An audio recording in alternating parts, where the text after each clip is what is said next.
આપણે જાણે વારસાઈ તો ચડાવી દીધી કે હયાતીમાં હક દાખલ કરી દીધો. બે વસ્તુ આમ જોવો તો સેમ જ છે. એકમાં માણસ મરી ગયા પછી પ્રક્રિયા થાય છે અને એકમાં માણસ હયાત છે ત્યાં પ્રક્રિયા થાય છે. ખરેખર તો દરેક વ્યક્તિએ જો પોતાના કુટુંબીજનોને એટલે વારસદારોને સુખી રાખવા હોય ને તો 3 કામ જીવતે જીવ કરીને જવાય, ખાલી મિલકત દઈને ન જવાય.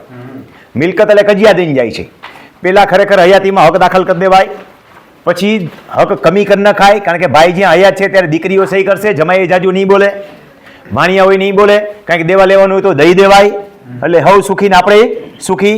પછી વિભાજન દીકરાને કરી દેવાય કે આટલી જમીન તારી, આટલી તારી, કોકને ઓછી દેવી ઓછી દો, વધારે દેવી હોય તો વધારે દો. એક છોકરો ભણાવ્યો છે, એક નબળો છે તો એને જાજી દો, હારા નરી જમીન હોય, જે કરવું હોય એ બધું કરી વિભાજન કરી હક હયાતીમાં હક દાખલ કર્યો, હક કમી કર્યા, વિભાજન કર્યું, અને પછી સુખેથી જીવાય તો આપણો પરિવાર સુખેથી જીવી શકે.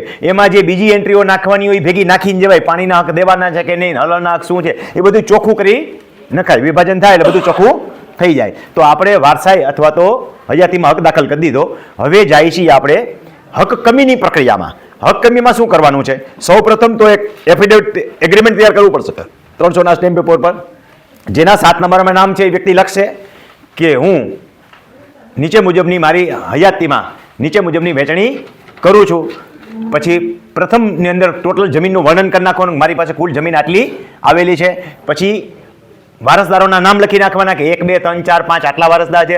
પ્રથમ વારસદારનું એક બોક્સ બનાવવાનું કે આ વારસદારનું નામ આ છે, મારો આ સર્વે નંબરમાંથી આટલી જમીન અથવા આખો સર્વે નંબર, કાં આટલી જમીનના કાં આખો સર્વે નંબર, ખાતા નંબર, ક્ષેત્રફળ આટલું હું આને આપું છું, જેમાં અન્ય કોઈ વ્યક્તિનો હક અને અધિકાર રહેતો નથી. એ વહેંચણી ઓલાના વારસદારના નામ ચીડ્યા હશે ને એ જ કરશે કે અમે લોકો એમાંથી અમારો હક ઉઠાવી લઈએ છીએ.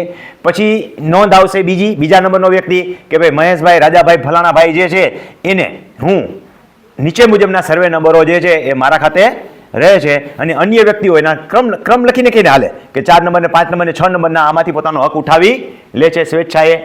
એવી રીતે જેટલા સર્વે નંબરો એક સર્વે નંબરના કટકા એકથી વધારે વ્યક્તિ બધામાં એક ક્ષેત્રફળનો ઉલ્લેખ આવે. પૈકી નહીં થાય, પૈકી જમીન લખવાની છે, પૈકી 1 2 3 તમારે કરવાના નથી. છેલ્લે જમીનના ક્ષેત્રફળના ટોટલ મેળવી લેવાના, ટોટલ મિલકતનું વિભાજન થઈ ગયું. પછી નીચે અમોને વંશ વારસા પરંપરાગત જે છે એ આ કબૂલ મંજૂર રહેશે, રહેવાનું નથી પણ કબૂલ મંજૂર રહેશે. અને ત્યાર પછી આ વિભાજન જે છે એને નોટરાઇઝ કરાવી નાખ્યું, અને હવે પછી એ નોંધ જે છે તમે આગળ પ્રમાણિત કરવા માટે અરજી કરો છો. ઘર મેળે વેચણીનું સોગંદનામું, અમો નીચે સહી કરનારા 7 નંબરમાં જેટલા હોય એ વ્યક્તિનું નામ, દરેકના આધાર કાર્ડ મુજબ નામ સરનામ લખીને આથી અમો અમારા સત્ય ધર્મ પ્રતિજ્ઞાપૂર્વક નીચે મુજબની વિગત જાહેર કરીએ છીએ કે અમો ઉપરોક્ત સરનામે રહીએ છીએ. અમારી સંયુક્ત ખેતીની જમીન ગુજરાત રાજ્યના, હવે અહીં બોક્સ બનાવી નાખવાનું આખું કે જિલ્લા તાલુકાના ગામ ખાલી જગ્યા ના, સર્વે નંબર ખાલી જગ્યા, સર્વે નંબર ખાલી જગ્યા તથા સર્વે નંબર ખાલી જગ્યા, એના ખાતા નંબર ખાલી જગ્યા આખું બોક્સમાં લખી નાખવાનું, અને આપે એ લખી નાખવાનું આખું કે આ પ્રમાણે પ્રક્રિયા કરેલી છે. અને પછી જે છે એ જેટલી જમીન હોય એનો આખો ઉલ્લેખ થઈ ગયો અને ખાતા નંબર સહિતનો. પછી સદરૂ ખેતીની જમીનમાંથી અમોને વારસાઈથી પ્રાપ્ત થયેલ છે, અમે રાજી ખુશીથી ઘર મેળે નીચે મુજબની વહેંચણી કરીએ છીએ. ભાઈઓ ભાગની વહેંચણી ત્યાં ટાઇટલ લગ આપો. પછી A B C 1 2 3 તમારે જે કરવા હોય તે.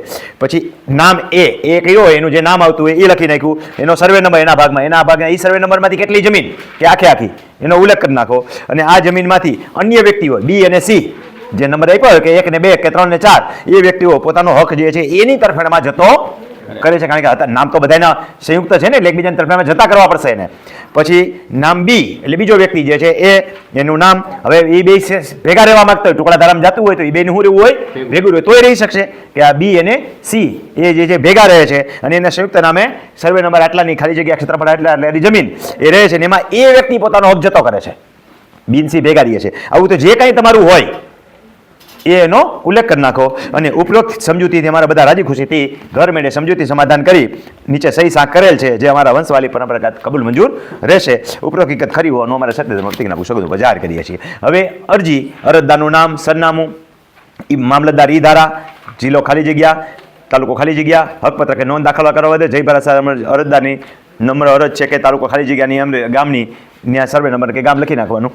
જમીન ખેતીની હકમાં ફેરફાર થતો હોય ગામનો નંબર 6 ના હકપત્રે ફેરફાર કરવાની નોંધ દાખલ કરવાની અમારી માંગણી છે. હાલની જમીન જે હોય 7 નંબરમાં એ બેઠે લખી નાખો. અહીંયા 7 નંબરમાં જે બતાવતું હોય એ બેઠે અહીં લખી નાખો. બોક્સ નાનું પડે તો મોટું કરી નાખો.